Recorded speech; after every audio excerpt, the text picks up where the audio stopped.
Hello दोस्तों, एक बार फिर से आप सबका स्वागत है द बैंक की गैरा की फैमिली पे। और मैं साहिल मुंजाल एक बार फिर से आप सबका स्वागत करता हूं और आशा करता हूं कि आप सब बहुत बढ़िया होंगे। और जिनका भी अभी आईबीपीएस आरआरबी और आरआरबी क्लरिकल में और जिनका भी रिजर्व लिस्ट में नाम आया तो उनको बहुत बहुत सारी शुभकामनाएं।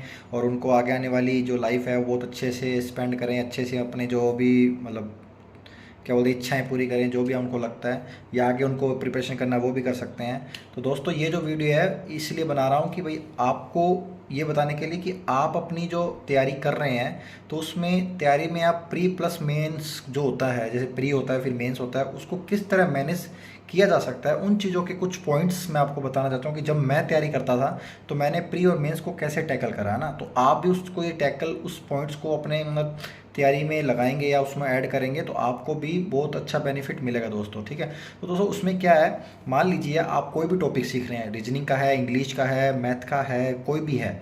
तो उसमें क्या है, आपको मान लीजिए कोई बेसिक आप चीज़ें सीख रहे हैं, फिर आप उससे मूव ऑन करके प्री लेवल के क्वेश्चन करते हैं ना। तो प्री लेवल के क्वेश्चन करते हैं क्या होता है कि आपको लगता है कि मुझे आ रहा है, कि आपको लगता है कि मुझे आ रहा है और मैं अच्छे से कर जाऊंगा, लेकिन नहीं, आपको एडवांस लेवल के क्वेश्चन भी साथ साथ करके चलना पड़ेगा। उसको ही मेंस का दर्जा दिया है, उसे ही मेंस बोला जाता है कि आपको प्री एक टॉपिक आपने पढ़ा तो उसमें प्री लेवल के आपने क्वेश्चन करे, प्री लेवल के बहुत ज़्यादा क्वेश्चन मिल जाते हैं कंपेयर टू मेंस। लेकिन आजकल मेंस का भी कंटेंट बनने लगा है, मेंस की भी क्लासें होने लगी हैं, यूट्यूब ले लो या ऑनलाइन कोर्सेस ले लो, कोई भी है। तो आप प्री के जो क्वेश्चन करते हैं तो साथ ही साथ में उतनी ही क्वांटिटी में मेंस के क्वेश्चन किया कीजिए। जैसे ऐसे नहीं है कि मैं प्री सुबह से लेकर शाम तक प्री करूँगा फिर शाम को मेंस का मैं अलग से पढ़ूँगा, ऐसा नहीं होता है। आप यदि एक टॉपिक को लेके बैठे हैं तो उसमें प्री के भी क्वेश्चन कीजिए, उसके साथ साथ मेंस के भी क्वेश्चन, मतलब मेरे कहने का मतलब इजी टू मॉडरेट सारे क्वेश्चन कीजिए। जिससे क्या होगा कि आपका टॉपिक भी क्लियर होगा और आपकी साथ साथ में प्री और मेंस की दोनों तैयारी होती रहेगी कोई भी एग्जाम की। ठीक है, मान लो आरआरबी है, आरआरबी क्लर्क है, बीपीएस पीओ है, बीपी, तो आप जरूर की, जैसे डीआई है तो डीआई आप प्री लेवल की समझते हैं, एक टेबल सीख ली तो एक टेबल वाले करते जाएंगे आप, कोई भी पाई है या टेबल है या बार ग्राफ है।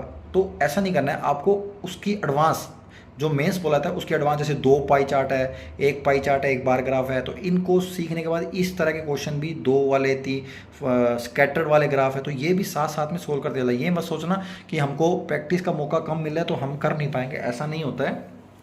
आप साथ में लेके चलें, ज़्यादा क्वेश्चन के लिए टॉपिक को एक बार इन्वेस्ट कर देंगे टाइम तो आपको मेंस में जाके उस चीज़ का फ़ायदा ही मिलेगा। प्री क्वालिफाई होने के बाद आपको लगेगा ही नहीं कि मैंने तैयारी करने में पीछे रह गया हूँ या मेरे को टाइम नहीं मिल पा रहा है, ऐसा नहीं होता है। मेरा कहने का मतलब ये है, एक टॉपिक पूरा पढ़िए तो उसमें हर टाइप का क्वेश्चन कीजिए। ऐसे नहीं कि प्री ऐसे सोच के आप तैयारी करोगे प्री लेवल के क्वेश्चन मैं कर लेता हूँ, मेंस का आगे जाए करूँगा, आज ये अच्छे क्वेश्चन बाद में करूँगा, ऐसे नहीं होता है।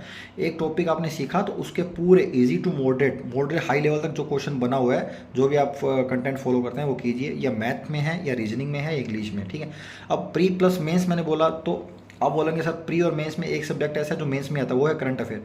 तो आपको क्या करना है, अभी करंट कंटिन्यू नॉर्मल न्यूज़ पढ़नी है। जब प्री हो जाएगा तो तब करंट अफेयर पढ़ने का नज़रिया बदल जाता है। अभी आपको जैसे आप न्यूज़पेपर नहीं पढ़ते रोज, मान लो सुबह सुबह न्यूज़पेपर पढ़ा, ऐसे ही करंट अफेयर को पढ़ते चलना है, उसको बार बार रिवाइज कीजिए। उससे क्या होगा, आपको जो माइंड है वो हैप्चुअल हो जाएगा। तो उसमें क्या होगा, जब आप प्री क्वालिफाई कर जाएंगे, मेंस देने की बारी आएगी तो फिर आप अच्छे से जब दोबारा रिपीट करेंगे तो वो रिकॉल होना बहुत जल्दी स्टार्ट हो जाएगा। आपका प्रोसेस जो है माइंड वो ज़्यादा जल्दी जल्दी करेगा, जिससे क्या होगा, आपको भी कॉन्फिडेंस आएगा कि हमारी तैयारी हो चल रही है। ठीक है, तो ये प्री प्लस मेंस का रहता है कि आपको कोई भी टॉपिक सीख रहे हैं, इनपुट आउटपुट सीख रहे हैं, स्किलोगिज्म सीख रहे हैं, जैसे इक्विटी सीख रहे हैं, तो प्री लेवल या इजी लेवल के क्वेश्चन मत कीजिए, एक टॉपिक के इजी से मॉडरेट तक जाइए। यदि आप नया कोई टॉपिक सीख रहे हैं तो भी आप उसे मॉडरेट को टच कीजिए कि उसका जो टॉपिक का मॉडरेट लेवल क्वेश्चन है वो किस तरह बनता है। जिससे क्या होगा, आपको भी नहीं पता लगेगा कि प्री प्लस में किस तरह प्रिपेयर हो गया। तो आप इस तरह कीजिए तो आपको डेफिनेटली अच्छा स्कोर बनेगा। एक बार आपको लगेगा कि भाई नहीं हो पा रहा है, हाँ रही मॉक की बात, तो प्री के मॉक्स लगाइए तो मेंस का मॉक भी आप रखिए कि आज एक मेंस का मॉक लगाऊंगा कि आपने जो तैयारी करी है वो उस तरह की है कि नहीं, फिर आप दोबारा रिवाइज कर सकते हैं। तो इस तरह करेंगे कंटिन्यू, तो ये फ्रेशर के लिए भी है, रिपीटर के लिए भी है। ठीक है दोस्तों, तो इतना ही बताना चाहता था। तो मिलते हैं नेक्स्ट वीडियो में। जिन्होंने चैनल सब्सक्राइब नहीं करा कर देना, वीडियो लाइक नहीं करा तो जरूर कर देना, और जिनको अच्छा लग रहा है तो प्लीज़ कमेंट बॉक्स के अंदर कमेंट जरूर करना। और आपको आने वाली वीडियो किससे रिलेटेड चाहिए ये भी मुझे बताना कमेंट बॉक्स में कमेंट करके, मैं उससे रिलेटेड वीडियो बनाऊँगा। ठीक है, तो मिलते हैं नेक्स्ट वीडियो में। जय हिंद, जय भारत।